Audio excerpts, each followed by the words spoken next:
You've got courage to lead. Courage to lead. Be brave and be bold. Whoa. Let it roar. Welcome to the Courage to Leap and Lead podcast, where each of our guests share the stories of courage that helped them become powerful leaders. Before we start today's show, please remember to visit 𝗁𝗄𝗃-consulting.com, where you can find all the episodes and other excellent resources, all at 𝗁𝗄𝗃-consulting.com. Now here's your host, Leadership Courage Coach, 𝗵𝗵𝗏.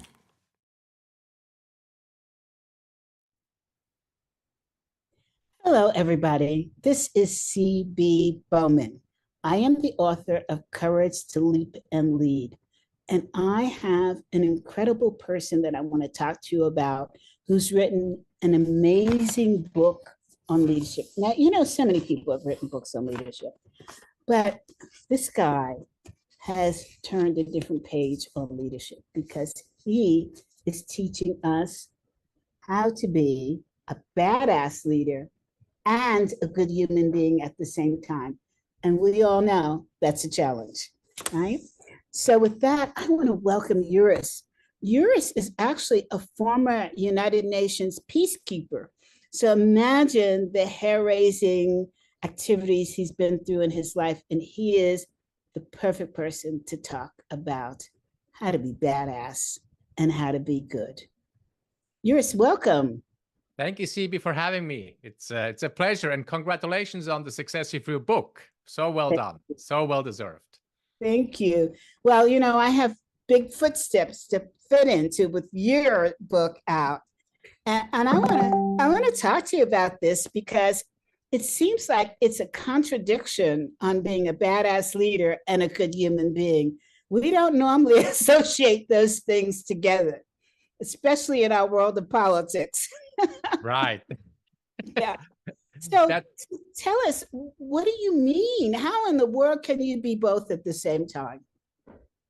So I really strongly feel that the notion that we either have to be a nice person or a tough leader is actually a false dichotomy.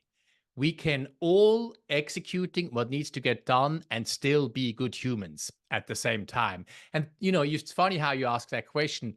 People often ask me in a different way about this. They ask, well, how can I be humble and not be an emotional doormat, right? How can I still be an achiever? And so, and, you know, be confident and ambitious. And I actually really like to turn this around. And so let me answer your question in a bit of a roundabout way. Mm-hmm. So people wait, you know what? First, I hear an accent. Tell us about that, and then go back to it. I'm from the depth of Texas. No, can't you hear it? Yes, absolutely. Absolutely. I am from Switzerland, and I have an accent indeed. Yes, yes, yes. It's a beautiful accent. So a peace-loving country, is that the part that brings in a good human? It does. It does indeed.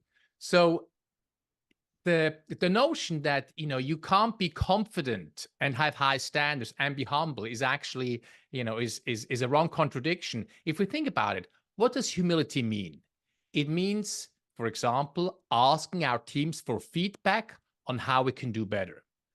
Only if we're fundamentally confident in ourselves are we actually able to then humbly and with vulnerability ask for the feedback. I know for myself, when I'm already feeling a little bit down about myself, I find it very difficult to invite hard feedback. But when I'm fundamentally confident, then I can, you know, invite that hard feedback. And the same with ambition.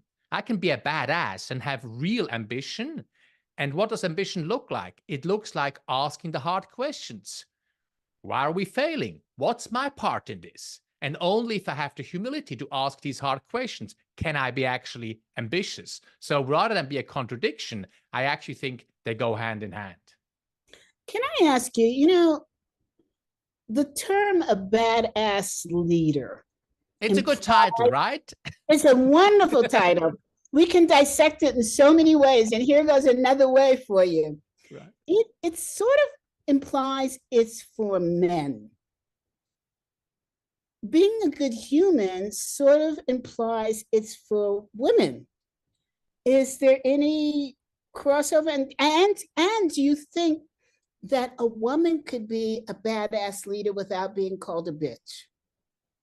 You know, that's an interesting point. So I actually never thought about it through that lens. I've plenty of colleagues, you included, who are badasses, female colleagues, right? So I actually really don't see it through that lens. You know, I think it's a bit stereotypical to say, you know, the guys are type A and macho and hard charging, and the women are more caring. So I see this across all gender spectrums, no doubt.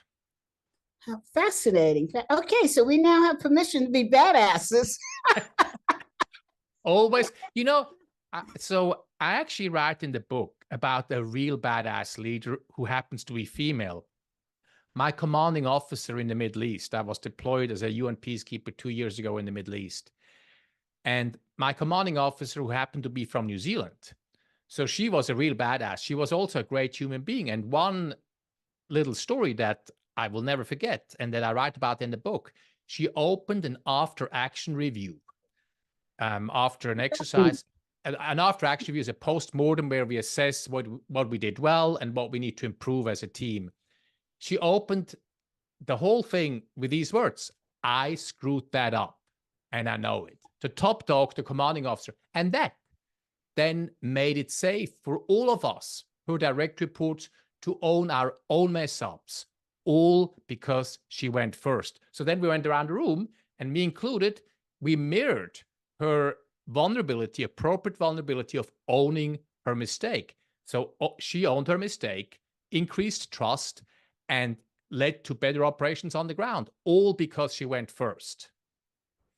You said something that I struggle with: vulnerability. How did she get away with speaking her true north, her vulnerability, and still be respected as a woman?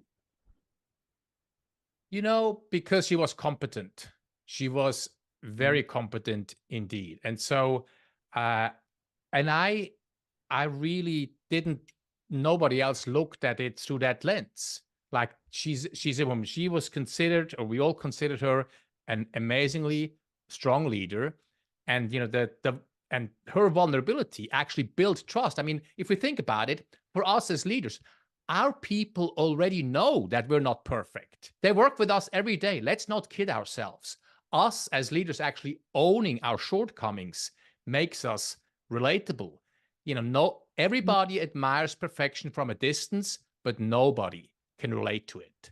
And so vulnerability, appropriate vulnerability, and we can talk about what that looks like, is the quickest way to build trust. You know, I quote a study, if I may, CB, in the book, where pairs of complete strangers are brought into a lab, and they were tasked with asking and responding to meaningful questions. Like, you know, if you had 1 year to live, what would you change? Or what does love and friendship mean to you? When they were asked to rate the level of trust they built with their partner 45 minutes, participants rated the level of trust about as high as the level of trust they have with the average person in their lives. Some even rated it as high as they have the trust they have with their significant other. And so the research for 45 minutes, the research is crystal clear. Showing up with appropriate vulnerability with our teams is the quickest way to build trust. You know, Brené Brown, of course, is, you know, the queen of shame and vulnerability. And she says, you know, vulnerability, and rightly so, is the last thing I want to show you, and it's the first thing I'm looking for in you to build a connection. You use the term appropriate vulnerability. What does that word mean in front of vulnerability? Well, you know, I don't have to tell you about the fight I had with my teenage son last night, right? Necessarily, unless we have a very deep personal relationship. Okay, let's hear about this. That's the real juice you like to get to, right, CB? Yes.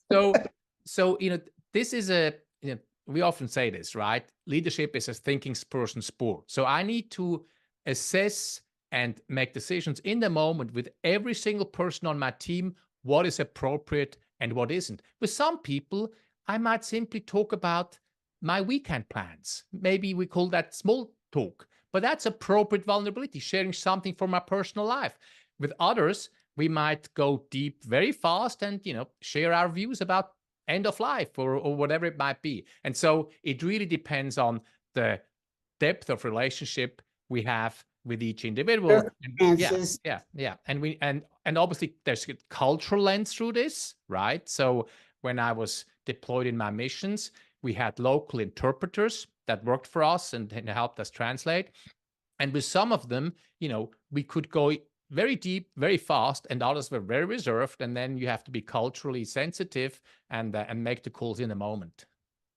In your book, do you feel like you've given solid advice so that we know when to use what vulnerability?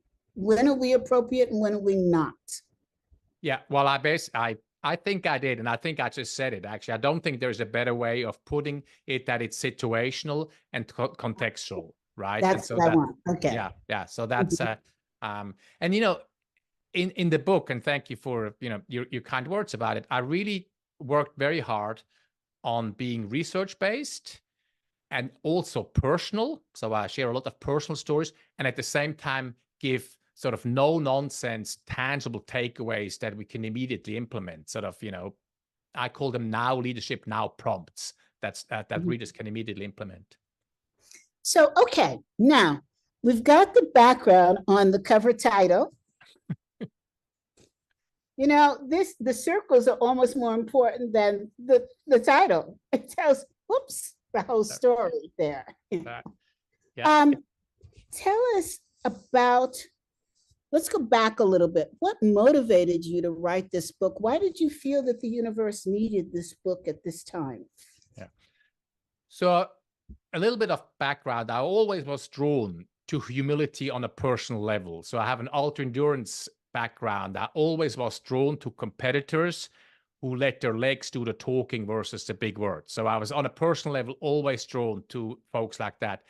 And then, much like you, I've been an executive coach for a long time. And as we came out of the financial crisis, 2008, 09, and social media started to explode, I experienced my coaching clients seemingly always being a step behind. And a lot of them were still leading top-down command control.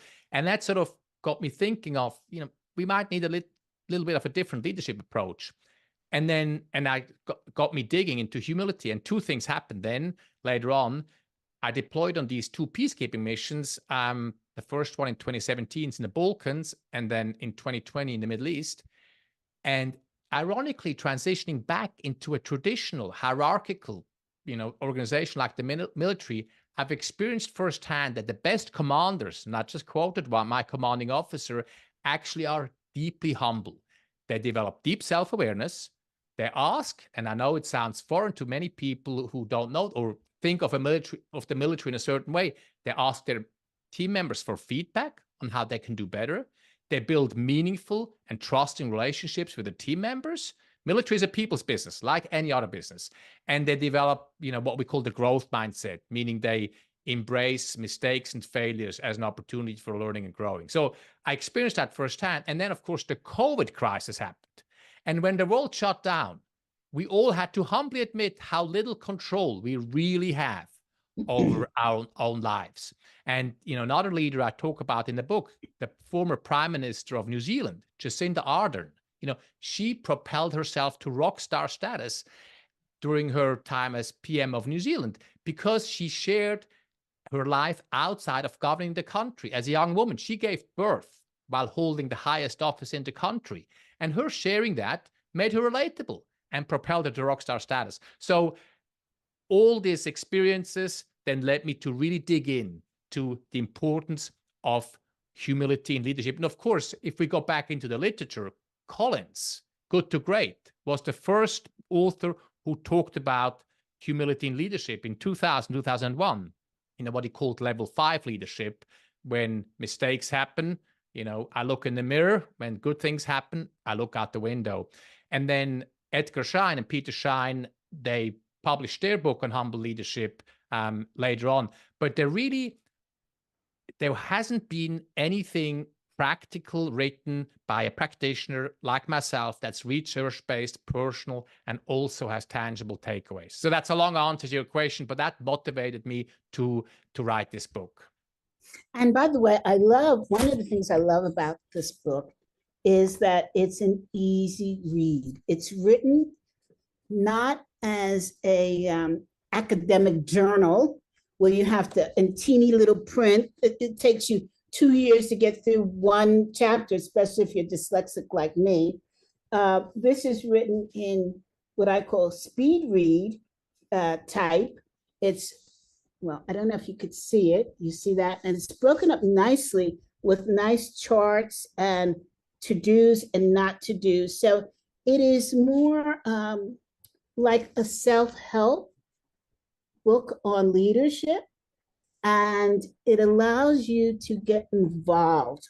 You know what I'm saying? Not just as a reader from outside looking in, but as a reader being inside looking out on how you can better improve your skill set to match being badass and good human.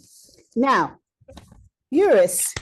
Thank you, CB. That was so well said. So I so appreciate it. You really captured the spirit of what I was trying to achieve well. So I appreciate that. Thank you. And you did an amazing job. You talk about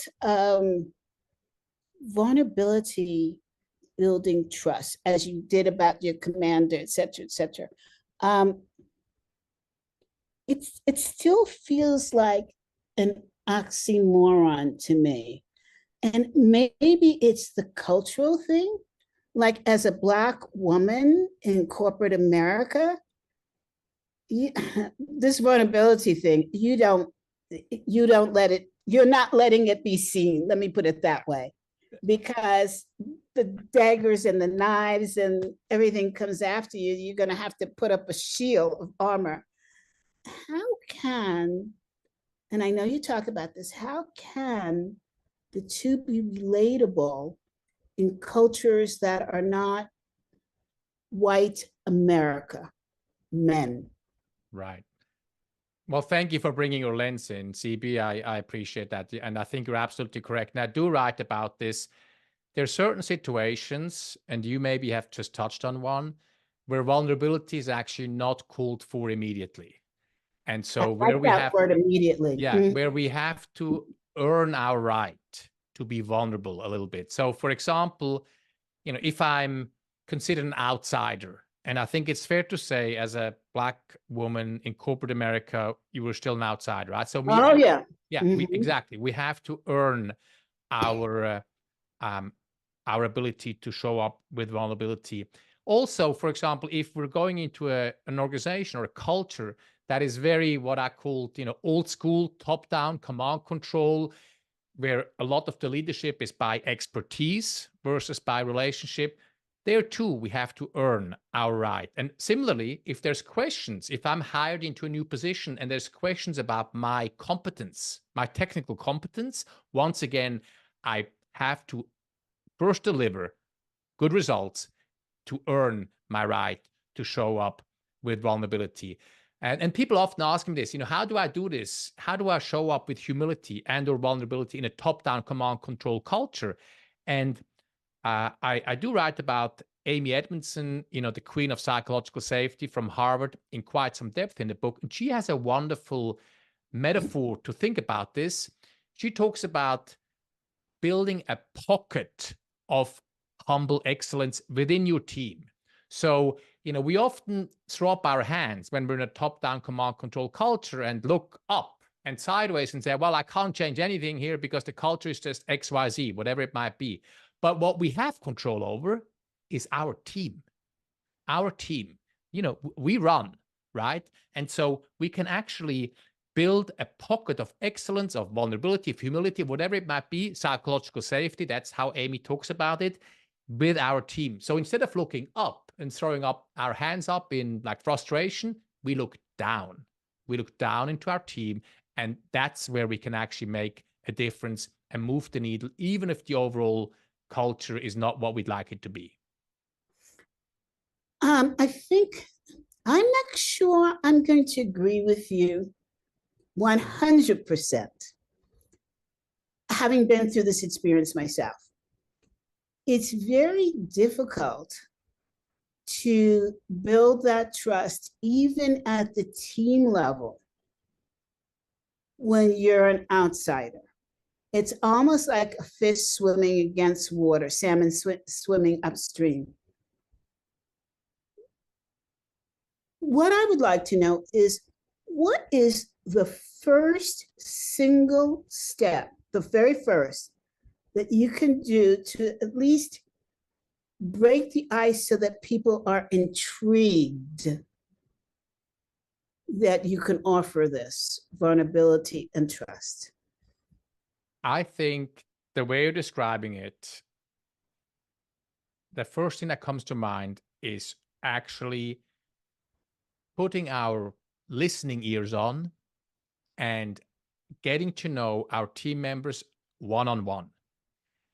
And I think if you're in a situation like you're describing, and by the way, not only in a situation like you're describing in general, getting to know the other people, the other person, the people on our team deeply and in depth. And at the beginning, when we don't know anybody, it's small talk. But tell me, it comes back to the things first.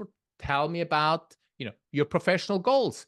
I mean, the usual stuff. Where do you want to be in 1, 2, 3, 5 years? And so start to build that relationship by asking questions, not displaying your own vulnerability, to getting to learn more about the other person. And that is how bonds are built, right? And so I would start one-on-one, and I would start by building a relationship with each person one-on-one by putting our listening ears on. And that, I think, better advice has never been given. It's excellent. I remember when I was being certified to sit on a corporate board, and in the class, somebody raised their hand and said to Susan, who was teaching the class, "What's the first thing we do when we go to our first board meeting?" And her response was, "Shut up." yeah. And zip it for a long time. Understand each person in that room, understand their goals, understand who they are, understand where they want to take the organization. Learn first, speak second. Very wise advice. No doubt about it. No doubt. I mean, I also experienced this again in the military. So I remember I was 2 years ago when I was in the Middle East, I got a little promotion and I got promoted as a national senior. So I had to represent all the Swiss officers. And I was a relatively low ranking officer compared to everybody else who were like colonel and up. And so I made a point of doing exactly that, relationship building meetings, like getting to know each person with no business agenda up front. And again, asking a lot of questions. I think that's very wise indeed. Yes. And I remember when I was in corporate America, people all around me were constantly having lunch with each other. And I thought, what the heck are they doing? That's more work. And I'd go off on my little silo. And as I grew up, I understood I was creating more of a distance for myself than I was being inclusive of others. I love it. I love where you're going with it. We talked about Amy, who is a friend of mine, and her focus on psychological safety. How do we know, from your perspective, when we are providing psychological safety to the people that work for us and with us? And I might add, those even above us need that psychological safety too, which I don't think many people think about. You're absolutely right about your second point there, for sure. The one and best indicator I can think of is, do my people share information with me I don't want to hear? I'm serious. So I know I provide psychological safety when my team members bring stuff, problems, data, whatever it is, to me that I disagree with, that they know I'll have a problem with. And I really have psychological safety when my team members come to me and tell me, hey, Manager Urs, Leader Urs, you rubbed me the wrong way in that meeting, and here is why. Zack, zack, zack. So that's, to me, the best indicator. Are they able and willing to share information I don't like to hear? That is wonderful. That is, my gosh, you're giving us so many kernels of knowledge that imagine what will happen if you read the book. Okay, let's talk about, and you talk about how this all works when you're trying to build a team. Tell us what you say in your book without giving out too much information, because we want everybody to buy the book. So I'm assuming you mean, how do I show up as a badass and a good human when I build a team? Yes. Right. So I keep coming back to this relationship building piece. Yeah. So, but aside from that, okay, well, let's aside from that. Yeah, that's where it starts. So I build deep and meaningful relationships with each of my team members by getting to know them. I also am crystal clear about my expectations. And that's why we're not an emotional doormat as a humble leader. I talk about tough on results, tender on people. I make it crystal clear. We need to make it crystal clear to our team members what the expectations are, what the performance standards are. So, and while at the same time building meaningful relationships with them, I then ask my team members regularly for feedback on how I can do better as a leader. So that's the first sort of step of vulnerability. So I'm increasing my self-awareness and doing the same for them. So a practical thing people hardly do, and it's such an easy one. At the end of every one-on-one, ask this: what can I do better as your manager? The famous, what should I stop, start, continue doing? And, presumably you've done the same for your people. So that's I'm helping them to become more self-aware and me demonstrating self-awareness. And then the last piece, which is the third piece of the definition of radical humility, is what you touched on before, building that psychological safety. And that is reframing failure for my team members, saying, failures and mistakes will always happen.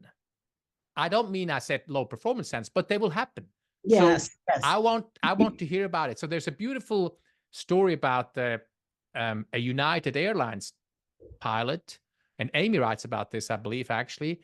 And he brings his crew together at the start of every flight, and he goes, "I never done a perfect flight before, and I'm going to prove it to you again today." That's right. And you go like, "Get me the hell out of this plane." Anyway, and then he goes on to say, "So I need your help. I need you to speak up when you do see me do something wrong, because it will happen, and I will do the same for you." Right? So it's reframing failure. There's no such thing as a perfect flight. There never will be. And there's no such thing as a perfect podcast, book, whatever it might be in our world, client deliverable. So reframing failure while still having high expectations, and then inviting, speaking up, talk about praising the messenger versus punishing the messenger, inviting people speaking up, and always, and we both know Al-Malali at Ford, he applauded when Fields spoke up in that famous meeting where Fields said, "Well, we're going to put this particular car on hold because it's not ready." Nobody else shared the bad information. He had the guts to do it, and Malali applauded, right, for a bad outcome. But so the encouraging speaking up, and then, thanking no matter what the input or feedback is. Thank you for saying this. I might still disagree and not do anything about it, but thank you for bringing this to my attention. I knew where you were going, except you threw me a curveball with the thank you. And I like that. And that requires an awful lot of strength, those two words to use in those situations. It does. It's, our, mutual mentor, Marshall Goldsmith, talks about leadership is a contact sport. You get bruised, you get knocked down, and being humble, it's not weak. It's not for the faint of heart. It's tough. The soft stuff is tough. It's really tough. And one of the hardest things to say as a leader is, thank you for bringing this to my attention. Stuff we don't want to hear, we disagree with, but that we need to still acknowledge and thank for them to bring it up. Okay. Oof. Do you say thank you in different ways to people, or just the words thank you? Thank you for bringing this up. And I know that sounds like a weird question I'm asking, but I believe it goes to communication. Right. Some people will hear the words thank you like, oh yeah, they say that all the time, but nothing happens. Or some people, it's thank you like remembering their birthday. Yeah. Oh, you know what I'm trying to say? Yeah. The way that you position it means different things to different people. The way you say it, absolutely. The Yes. way your facial expression, your whole demeanor, there's no question about it. Absolutely. I think, it's maybe a bit simplified or too simplified to just say thank you, but then follow up with, and here is why we're not going to do this. X, Y, Z, Yes. or let me do some brainstorming or exploring around this and get back to you next week on what I'm thinking we should do about this. So it's, giving some context around the feedback absolutely is important. It reminds me of a situation I have recently where I have a committee that's developing the 2025 leadership conference through 𝗚cie. And they said, CB, we want to develop a survey. And I thought to myself, oh my God, surveys don't work with 𝗚cie because nobody wants to respond. Nobody has the time. And I caught myself just in time and I said, that's a great idea. I can't wait to see it. And the response was, thank you for trusting us. So here's my question to you though, CB. So you obviously disagree with the survey because you say they don't work. Mm-hmm. And then what was your motivation or thinking behind saying this is a great idea? I can't wait to see the results. The reason is because I thought really quickly, maybe the way that I've done surveys before was not good. Oh. So let's leave the door open to this may be a different way of asking the question, a different way of asking for the information back, a different way of distributing it. And let's face it, it's for a different cause than what I've asked for before. Right. So I needed to open my mind to provide the psychological safety for them to say, oh, she trusts us. Right. Wow. Yeah. No, and I do. I mean, that's beautiful. Another approach we can apply as well is asking more questions. So, what you're thinking about in what sort of survey and what we're trying to achieve. And so, because often, and well done on your part, by the way, you don't need to hear this from me, but well done. We jump in too quickly. Oh, it's not going to work. And this is, here is why. And we go off onto this potential rant when actually they're talking about something totally different than a different survey that we didn't even consider or think about. So that's another way to sort of work with our internal struggle. And you described this a little bit. You had this impulse, you wanted to jump in and you didn't. Another way is to ask a lot of questions and really do discovery around the other person's idea if our initial response is, immediately a negative one. Mm-hmm.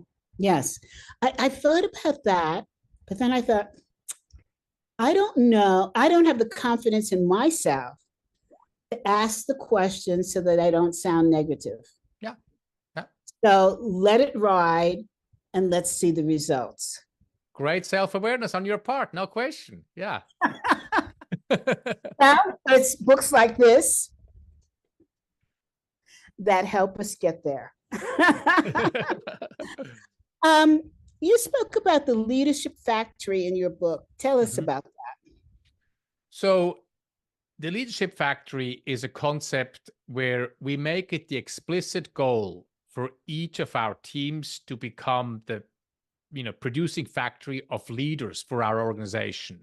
And so leading my team with a mindset of, I want everybody on this team to go to the next level, right? And, and many of us are actually reluctant to really fully embrace this, because let's face it, we have talent shortage. Like, what if I make them even more employable? Like, will they leave and all the rest of it? And of course, two things are true. By holding our people to the highest standards, by developing them, by helping them to go to the next level, that actually induces loyalty. The good people hang around longer, the more we challenge them. But then, if people leave, and they will, let's face it, right? Then, couple of things happen. We all are aware of the famous boomerang employees, right? I mean, there's been a survey out where almost half of the applicants to a job were actually boomerang employees who came full circle. They tried a startup, they tried a different company, the culture didn't work, the startup went belly up, and they came back home. If we treat our people well, if we mentor them and challenge them, they think of our team as home, so they might come back. So it's sort of the boomerang effect. And then, other pieces, I talk about this, the ambassador effect. When my people get promoted into senior positions in the organization, they become ambassadors for us. Yes. Right? We can rely on them, and they're working now in finance, and I'm in marketing, and we always have issues with finance. Now we have, CB, who's been promoted to VP of finance, and I can just call CB, and she understands my world, and she can become our ambassador. So that's something I'm really personally, as a coach as well, passionate about, developing our people to go to the next level. And, a lot of the senior leaders, I'm sure you'll find the same, that I work with, they really look at the people that developed, they look at those folks as their legacy. We all will move on. At one stage, we're all gone anyway. What do we leave behind? It's the people, the relationships too, but the people we developed, and their success then becomes our success. And many leaders I work with are extremely proud of the legacy they leave in that way. When I was in corporate America, what I found is that leaders would help other people get better. The other people would get better, but then they would become jealous. The original leader becomes jealous of what them, the other person growing up and sort of moving on, And so what do you attribute to that? Is that just not being a good human, or is it? So that's going to sound judgmental. That's deep insecurities. The best leaders surround themselves with people smarter than them. They surround themselves with people who are better at X, Y, Z, and they understand their own weaknesses and compensate that by hiring out their weaknesses. I think, and I've experienced this, of course, as well, sort of this jealousy that comes down to a deep insecurity on the part of that leader, about their own, sense of self, their self-worth. Interesting. So, all right. You have an interesting chapter in your book called The Buffer Zone. What is the buffer zone? Am I covering myself with bubble wrap? The buffer zone is actually a story about the social media company called Buffer. And this is in the chapter. Yes. Okay. Yeah, this is in the chapter on transparency.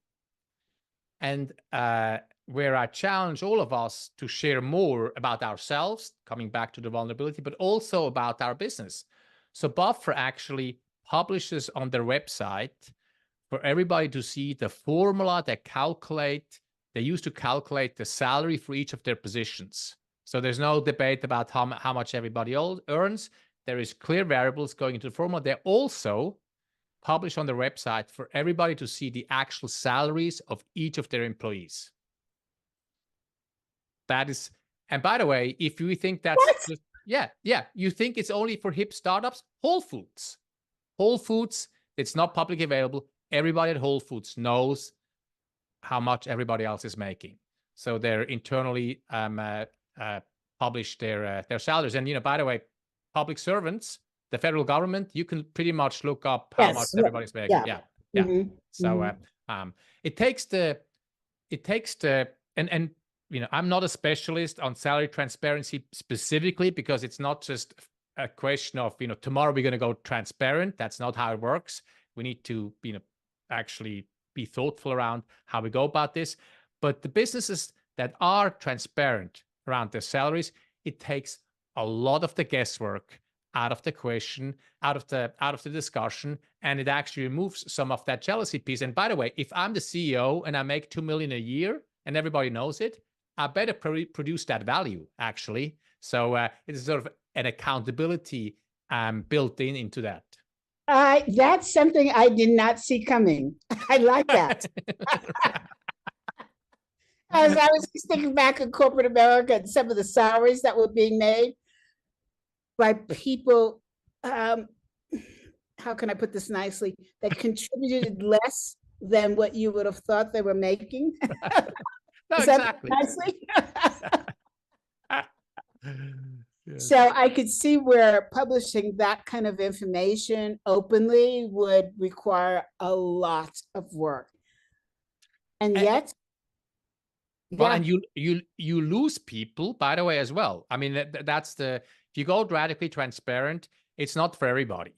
And so you lose people, but for this particular company actually increased retention and attracted way more applicants after they went transparent. What I like about it is it increases accountability, not just to the person receiving the money, but to the company to be able to justify why X, Y, and Z are making this money versus ABC.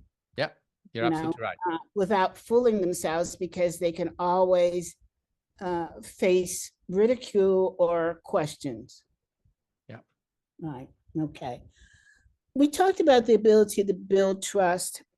I'm going to ask you a simple question. A new person walking in, old established company, you're new in a department, you want to build trust. What's the first question you ask? As the new person? Mm-hmm. Well, of my boss, what does success look like? What do I need to deliver so I'm living up or exceeding expectations here? So that's what comes to mind immediately as a first question, if you want a first question. Yeah. And what's the first question to your colleagues on equal level? Your teammates? Yeah, maybe not dissimilar, actually. You know, or how can I best support your work? How can I best help all of us to be successful? So something along those lines. So being of service as a new person in any situation, coming back to the learning, to the making myself listening, making myself of value to the team, and having the humility. I'm not the most important person at all. I'm just part of the group. How can I help the group to become more successful? You know, you're listening to you. I can now see all the things I did wrong. I wish you were around that. Well, but see, these things are hard.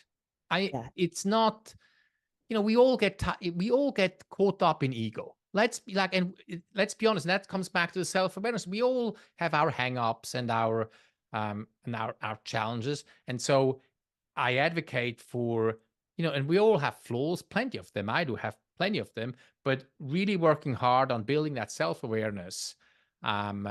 What my trigger points are, you know, where do I get kicked up and my emotional hijacking it, as Adam Grant says, and then, you know, combating that. So, you know, it's a messy world out there. There's no question about it. And it's not black and white. It's not always easy. There's no question about it. Thank you for making me feel better. Well, as a leader, what's the best advice you're going to give me, CB, in relationship management? In relationship management with your team members? as a leader, you mean? Mm-hmm. One thing that comes to mind is when we talk about, tough results tender on people, being a good human, being a badass leader. So, and I advocate, obviously, as it's by now clear, for the Venn diagram, right? The overlap. And yet, we all fall on one end of the spectrum. All of us over-index. Some of us are so relationship focused that we never confront anybody. We don't have the hard conversations.